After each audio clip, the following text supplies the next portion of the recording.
The title alone felt like it was speaking to a part of me I didn't want to admit was still hurting.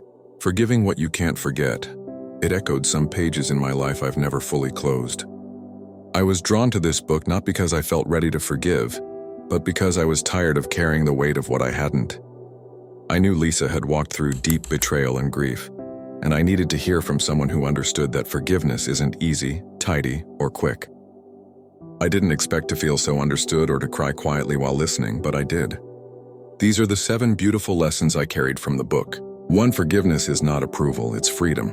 Lysa dismantled the lie that forgiving means excusing or agreeing with what happened. Forgiveness, she said, doesn't let the other person off the hook. It just stops letting them hook you. That truth gave me permission to begin separating my healing from their remorse. 2. We don't have to feel ready to start forgiving. This lesson softened something in me. I kept waiting for the anger to fade, for the pain to subside before I began the work of letting go. But Lysa reminded me that forgiveness is a decision we make before our emotions catch up. It's a direction, not a moment. Pain doesn't have to be the end of our story.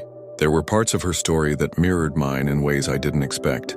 The message that God can use even the most painful chapters to write something redemptive gave me hope. Real, grounded, tearful hope.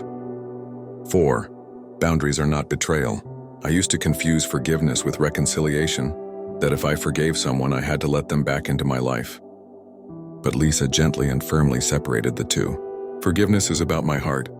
Reconciliation is about trust, and trust takes mutual effort, honesty, and time. 5. Unprocessed pain grows in the dark. This was one of the hardest truths to face. I realized how much I'd tried to outrun or spiritualize away my pain, pretending I'd moved on.